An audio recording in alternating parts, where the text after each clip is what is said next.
Agora nós vamos configurar o nosso link aqui estático. Eu já tenho as configurações aqui que eu mostrei para vocês do meu link estático. E eu vou agora configurar. Então, como que a gente vai fazer para autenticar esse link na nossa porta 2? É o seguinte, eu vou vir aqui na minha aba IP Address. Então, como vocês podem observar aqui, eu já tenho um DHCP, né, que é da minha porta 1. Eu vou desativar ele, porque como eu estou usando o laboratório, eu quero testar a internet para vocês. Deixa eu ver aqui. DHCP cliente, eu vou só desativar. Depois a gente vai ativar ele novamente. Pronto. Então, beleza, vamos lá. Eu vou autenticar o meu link de forma estática, onde o provedor me passa o meu IP, o meu gateway e o meu DNS, para que eu faça essa configuração manualmente, tá certo? Vamos lá. No meu caso aqui, eu tenho o IP 10.11.11.4 e esse é um /24 que ele me entregou aqui, ó. Certo? Então eu vou pegar esse IP aqui, copiar.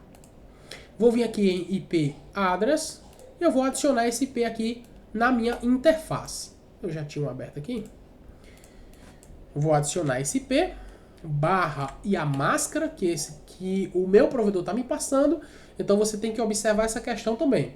Se o provedor te passa um link estático, ele vai te passar essa máscara. Então pode ser um /24, pode ser um /29, pode ser um /30, que geralmente você vai receber, hoje, né, com a escassez do /24, você vai receber mais ou menos, no máximo, aí um /29.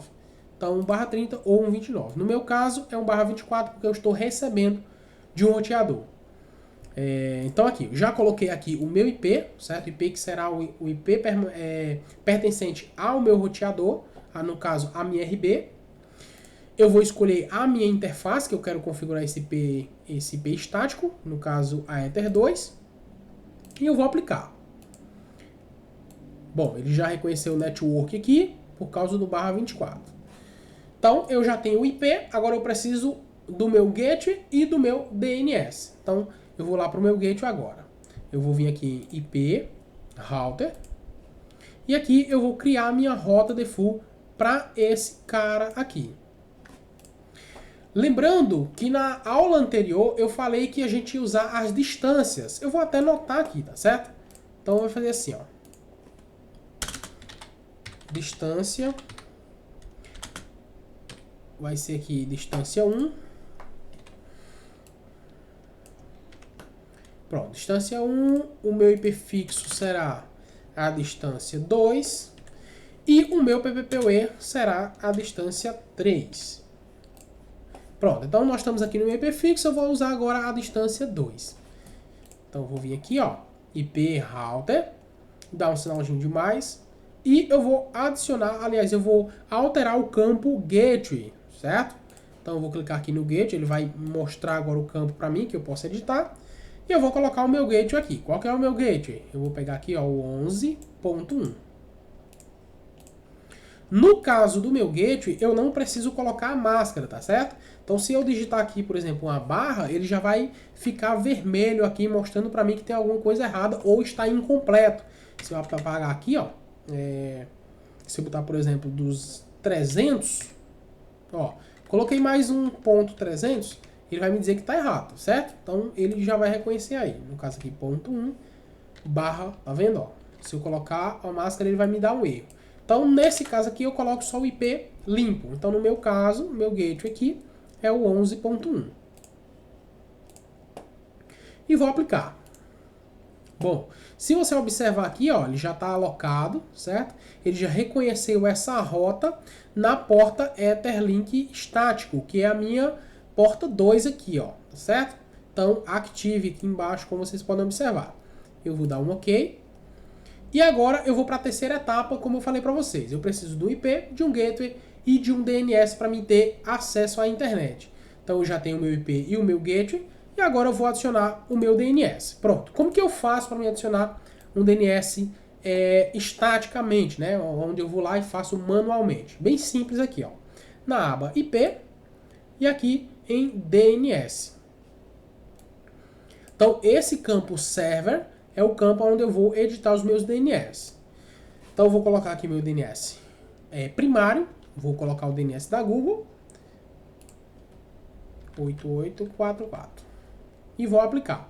Então, eu estou usando aqui, pessoal, 2 DNS. Então, sempre é aconselhável que você use 2 DNS. Nesse caso, eu até nem aconselho você usar os 2 DNS da Google. Geralmente, eu uso de 2 empresas diferentes. Então, eu uso assim, 8888 e o 1.1.1.1, que é de outra empresa. Ah, Josiane, se eu colocar aqui 10 DNS, vai funcionar?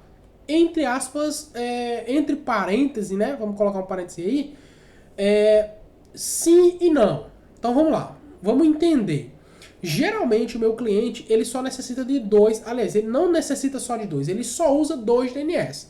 Então ele usa o primário DNS, se o primário falhar, ele vai buscar o secundário.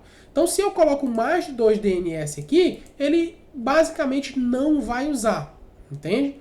Ele vai usar no máximo 2 DNS. Então não adianta ficar colocando muitos DNS aqui, porque basicamente vai ser desnecessário fazer essa configuração, tá certo?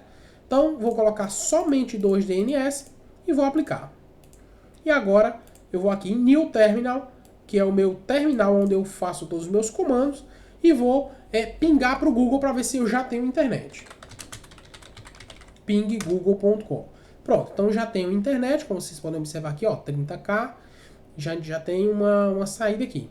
Esses 20K que está entrando na primeira interface aqui, porque como é uma rede virtualizada, então o meu acesso provavelmente está saindo por uma dessas interfaces, tá vendo? Ó, que todas elas têm alguns K aqui passando, e aqui ó, tá tudo R, então é isso, tá certo? Pronto, então já tenho internet, esse R significa running, ou seja, ele está conectado, essa porta. Como eu estou usando aqui o meu EVNG, então ele está com todas as portas conectadas, certo? É um padrão aí da virtualização. Se eu estivesse usando realmente uma RB, ele só ia mostrar o R aqui se tivesse um cabo diretamente conectado nessa porta. Pronto. Então, dessa forma, colocando IP, Gateway e DNS, eu tenho internet na minha interface estática, que é a minha interface 2. Agora nós vamos fazer a configuração do nosso link PPPoE.